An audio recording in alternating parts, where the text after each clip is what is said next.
Welcome to Hub History, the show where we share our favorite stories from Boston history.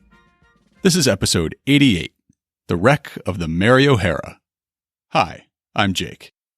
And I'm Nikki. This week, we're going to discuss the 1941 wreck of the fishing schooner Mary O'Hara. At least 18 sailors died in the ice-cold water of Boston Harbor, while they were almost in sight of their own homes. At the time, headlines called it Boston Harbor's worst disaster. But before we talk about sailors and shipwrecks, it's time to take a look at this week's featured historic site and upcoming event. Because this week's episode is about a nautical disaster, we want to stick with that theme for our featured historic site. Down in Hull, a small museum preserves the memory of the U.S. Life-Saving Service. Before it was merged with the Revenue Cutter Service to form the U.S. Coast Guard, the Life-Saving Service was made up of brave men who were stationed along the nation's coast and prepared to spring into action when a ship became distressed. The Hull Life-Saving Museum is located in the former Point Allerton Life-Saving Station, which was built in 1889 to watch the tides for ships in trouble. The wooden station housed a dormitory for the crews who manned it, an observation tower to scan the horizon, and a boathouse where their Nantasket surfboats were housed. When a passing ship foundered in a gale, the crews would rush a surfboat to the water and row into the teeth of the storm to rescue the unlucky sailors. Construction of the life-saving station was inspired by the Great Storm of November 1888, when volunteers from Hull struggled to aid crews of 6 different schooners that ran aground within sight of Point Allerton. One surfboat was completely wrecked on the rocks, though both the crew of the boat and the sailors they rescued made it to shore. Another surfboat crew had to row 6.5 miles to rescue 7 sailors, an exhausting effort that capped off 36 hours of non-stop rescue operations that saved at least 29 lives. Having demonstrated the value of a life-saving station on Point Allerton, it would operate from 1889 until 1927, when its crews made their last rescue. After the 5-masted schooner Nancy ran aground on Nantasket Beach in a storm, the surfboat Nantasket rowed out and ferried her crew to safety. It was the last time a surfboat was used for a rescue on Boston Harbor before more modern equipment replaced them. The life-saving station, now a Coast Guard station, continued in service until 1978, when it was replaced by the current Pemberton Point Coast Guard Station. Today, the old life-saving station's wooden observation tower is the perfect vantage point to view Boston Light, while the boathouse is home to the museum's collection. View logbooks, photographs, and diary entries from the station's most amazing rescues, as well as period life-saving equipment like a surfboat or a breeches buoy, which acted like an emergency zip line for a ship foundering offshore, allowing the crew to slide to safety down a rope to solid ground. To get the full experience, take the Hingham and Hull ferry from Long Wharf to Point Allerton in Hull. As the ferry docks, you'll see the more modern Coast Guard station that replaced the 1889 version on one side of the pier, and the Life-Saving Museum's rowing center on the other, where they train youth and adults on how to row in open water. We would usually direct you to take the 714 bus or walk a little over a mile past historic Fort Revere from the ferry dock to the Life-Saving Museum. However, this summer there's a better option. On Saturdays and Sundays through the end of August, the town of Hull is operating a free trolley that will pick you up from the ferry dock on Pemberton Point and drop you at the doorstep of the Life-Saving Museum. The trolley runs 7 a.m. to 9 p.m. During July and August, the museum is open weekends 10 a.m. to 4 p.m. and Monday through Thursday 10 a.m. to 2 p.m. It's closed on Monday holidays, admission is $5, and the ferry ride costs $9.25 each way. And for our upcoming event this week, we have a less tragic story from Boston Harbor. During World War II, the naval shipyards in Charlestown, South Boston, Hingham, and Quincy worked round the clock to produce the vessels that would eventually support Allied landings in France and North Africa, as well as grinding away Japanese forces in the Pacific. This summer, the National Park Service remembers the efforts of civilian workers in the Boston Naval Shipyard with a special walking tour called In the Yard, Boston Navy Yard in World War II. It celebrates the 200 ships civilian workers built in the shipyard, including 14 Fletcher-class destroyers. The tour meets at the large flagpole near Pier 1 in the Charlestown Navy Yard at 6:30 p.m. on August 3rd. It will last about 60 minutes and conclude with a special visit aboard the Cassin Young, a Fletcher-class destroyer identical to those that were built in Boston. Now it's time to turn to this week's main topic. Edward Rose Snow, the longtime historian and storyteller of Boston Harbor, introduces us to the ship at the center of this week's tale. The Mary E. O'Hara was a haddocker out of Gloucester. 13 of the men on board were Nova Scotians, 1 was from Newfoundland, and the other 9 were New Englanders. A news report from 1941 gives us a little bit more. The Mary E. O'Hara, owned by O'Hara Brothers, Inc., was built in Essex in 1922. She was 92 feet long and 22 feet wide with an 11-foot draft. Interestingly, the Boston Public Library has a picture of the Mary O'Hara being constructed in the Essex shipyard in 1921 or 1922, which we'll link to in this week's show notes. In that photo, the hull is just taking shape, but when complete, the wooden vessel was rigged as a schooner with 2 masts and square sails. On January 21, 1941, the Mary O'Hara was sailing home after a successful fishing trip to George's Bank. The rich fishing grounds off George's Bank are located just 62 miles off the Massachusetts coast and form a rough oval about 150 miles long by 75 miles wide, which is larger than Massachusetts itself. The bank is a section of the North American continental shelf that was submerged when the seas rose after the last ice age about 12,000 years ago. The waters there are about 330 feet shallower than the Gulf of Maine to the north, or the deep Atlantic waters to the south and east. Until modern overfishing thinned their numbers, rich schools of halibut, cod, and haddock called the banks home. And as you know, if you heard our podcast about the sacred cod, they've helped drive the Massachusetts economy since the earliest days of English colonization. A trip to the banks could last weeks, and fishing is a fickle profession. Once on the bank, the captain of the schooner would order the crew to launch their dories. They'd row the dories around schools of fish, towing long nets behind them. Then the nets would be drawn in onto the deck of the Mary O'Hara to sort and process the catch. Sometimes, the men would spend weeks on the banks and come home with nothing. Sometimes, they'd get a rich haul, but when they got back to Boston, they wouldn't be able to get a good price for the fish. In those cases, the crew would go home with all the fish they could carry, but little more than beer money in their pockets. This time, they were homeward bound with 50,000 pounds of fish in the hold, and hopes for a favorable market in their hearts. Sometime after midnight on January 21st, the lights of Boston would have come into view.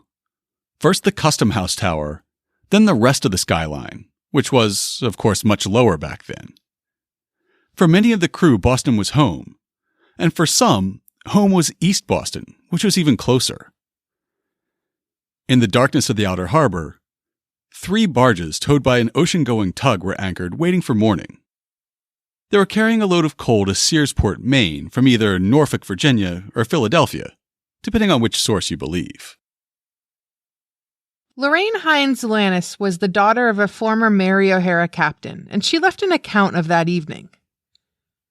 There was snow falling that night, and there was wind as the Mary O'Hara entered the harbor in the vicinity of Boston Light. Stanley Connor was on watch, Gilbert Smith was at the wheel, and Fred Wilson was the captain on deck. The snow was blinding, and 2 men should have been on watch, not just 1. With the storm swirling and the night dark, the Mary O'Hara was suddenly shaken by a collision. We have some of the details from a confused early news report on the accident. Within the outer harbor and inward bound with a cargo of 50,000 pounds of mixed fish, the Boston dory trawler Mary E. O'Hara attempted to avoid a crash with the coal-laden barge from Philadelphia in tow of the seagoing tug Montrose. The helmsman of the fishermen succeeded, but the next minute he rammed the starboard quarter aft of the barge Winifred Sheridan, also coal-laden from Philadelphia, which the Montrose had just anchored and which survivors said was riding without lights. Members of the O'Hara's crew were standing watch on deck, but Lorraine Hines Loannis' account says that there was controversy over whether the crew on the barge was as attentive. The Winifred Sheridan crew said that they heard nothing, and their lights were burning and an anchor watch was being kept. But someone on the Mary E. O'Hara said there were no lights and also no watch, as they would have heard the impact. Another news report notes the condition of the Winifred Sheridan after the collision. Her starboard side was damaged, but she remained afloat. On board the Mary O'Hara, things were not going nearly as well. The wooden schooner had rammed a steel-hulled barge at speed, with catastrophic results. The ship was taking on water rapidly, on a dark winter night, with snow swirling and ice encrusting the vessel. The captain knew he had just one chance to try to save his crew. An account from a Pittsburgh paper describes his decision. When the crash occurred, Captain Fred Wilson of Somerville made a desperate attempt to run his sinking ship into shallow water. The Mary O'Hara's bow was stove in, and he had to dodge a second barge before he could start his drive toward shore. From the crash site in the outer harbor, the closest visible land was Deer Island and Winthrop. Wilson fired up the schooner's diesel engine and set a course directly towards the lights of Winthrop at full speed. The article continues, "The schooner was sinking rapidly, however, and grounded near Finn's Ledge, a quarter-mile from the scene of the accident. There was no time to launch the dories or put on lifebelts." I wasn't familiar with Finn's Ledge before, and I didn't have a Boston Harbor navigational chart at hand when I started writing this episode. Luckily, Edward Rowe Snow could describe it for me. Finn's Ledge is halfway between Graves Light, the outermost lighthouse in Boston Harbor, and the Winthrop Water Tower. The water over the ledge is only about 40 feet deep, and that is where the Mary O'Hara grounded. By this time, it was 3 a.m.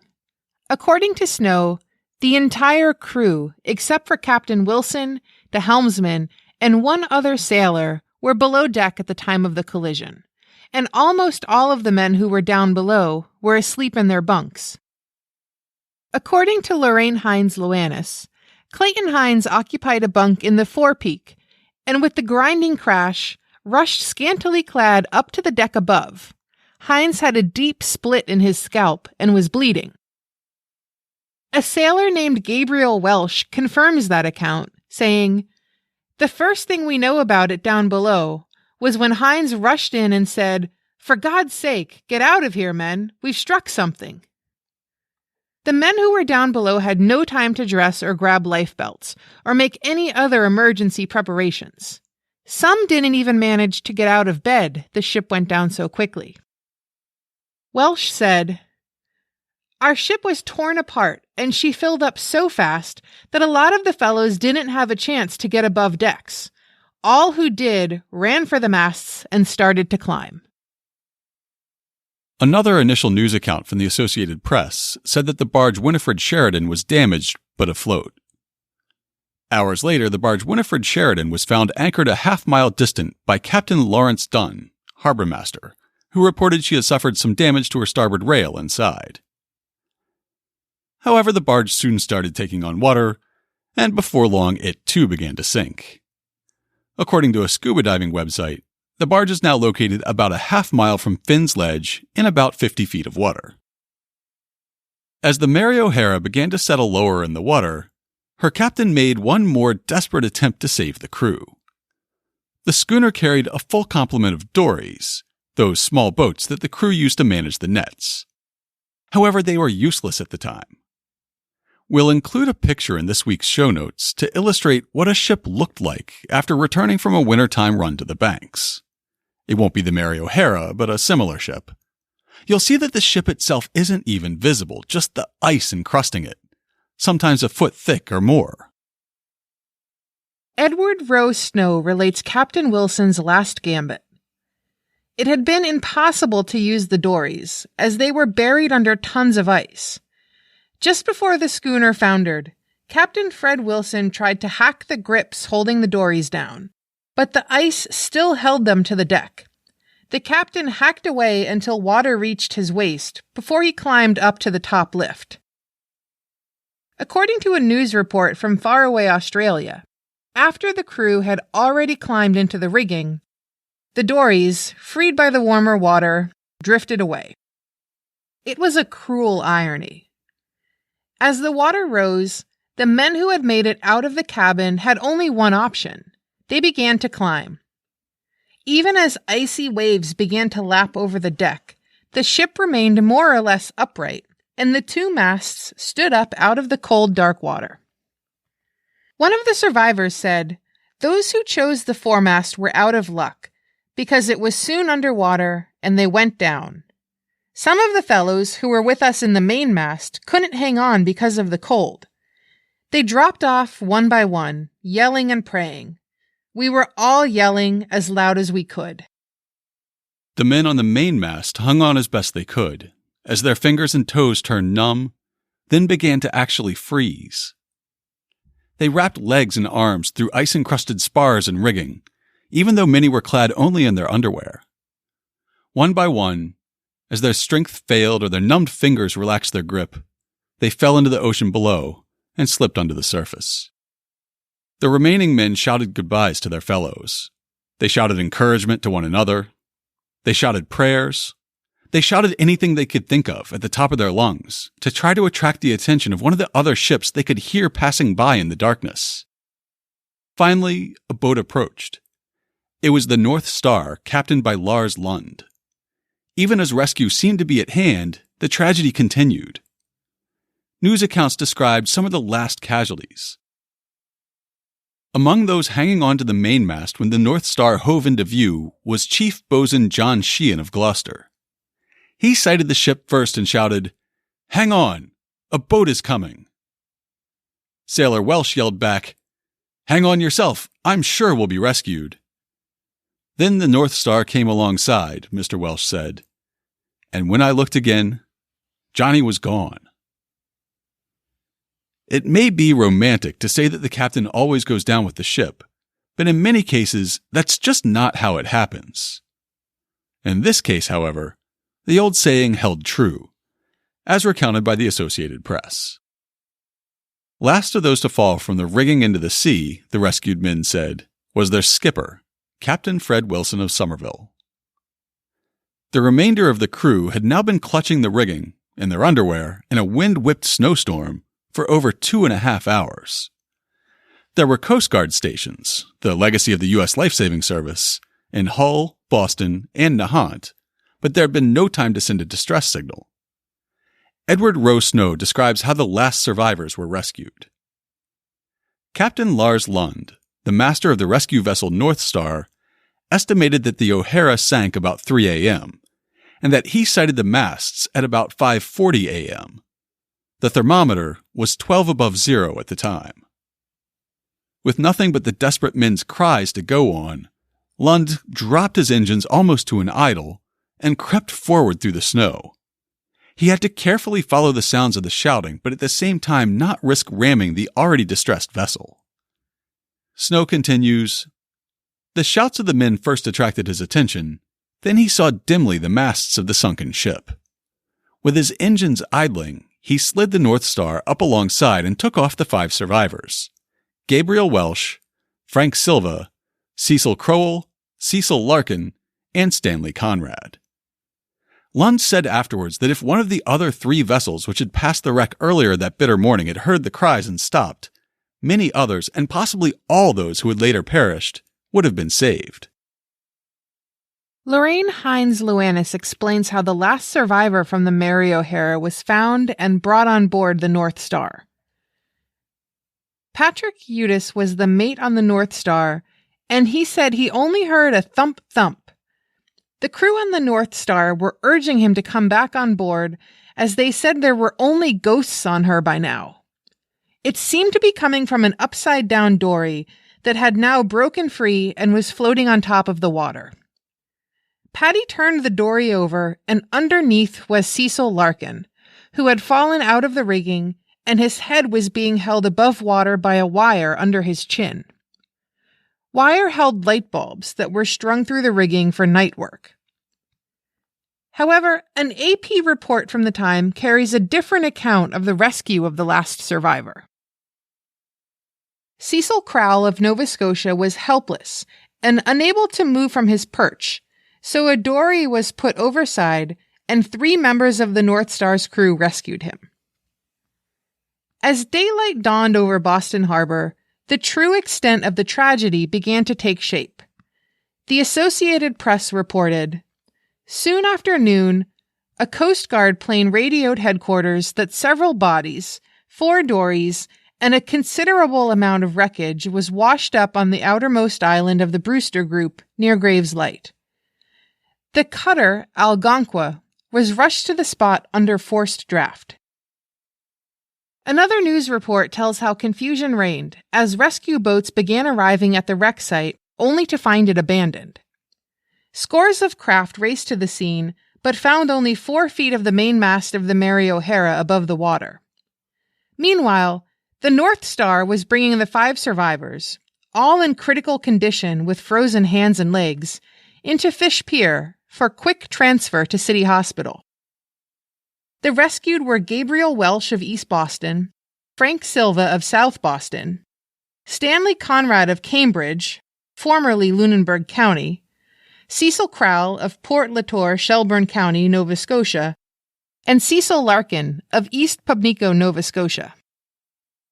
Most news reports about the shipwreck say that there were 23 crew members aboard at the time of the collision, of whom 18 died of drowning or exposure. In a 1943 book about Boston Harbor shipwrecks, Edward Rowe Snow insists that 19 men died. Either way, every account says that it was the most deadly shipwreck in Boston history and the most deadly wreck among the Massachusetts fishing fleet for decades. Unfortunately, such a record is meant to be broken. By the time Snow wrote another book about Boston Harbor in 1951, he counted the Mary O'Hara as only the 3rd worst in history. In only a decade, 2 more terrible wrecks had outpaced the tragedy of the Mary O'Hara. To learn more about the Mary O'Hara and shipwrecks on Boston Harbor, check out this week's show notes at hubhistory.com/088. We'll have links to several newspaper accounts of the wreck of the Mary O'Hara, as well as Edward Rowe Snow's book Storms and Shipwrecks of New England, and a newsletter with Lorraine Hines-Luanis' account of the wreck. We'll have a photo of the Mary O'Hara being built, as well as photos that show her masts just barely poking up above the waves after the wreck. And of course, we'll have links to information about this week's featured historic site and upcoming event. It's been a while since we've shared listener feedback, so here are a few things you've been saying about us online. Friend of the show, Derek L., listened to our episode about the Tent City protest and its references to the experience of urban renewal in the West End. He wrote in to say, "Fans who want to see more of the West End should check out Leonard Nimoy's Boston. Star Trek gets a brief mention, but it's much more about his childhood in the pre-renewal West End." Boston by Foot tour guide Michelle S. recently listened to a podcast from last February as part of her research for a women's history tour and said, "Also, your podcast on Rebecca Lee Crumpler was excellent. She's on the tour."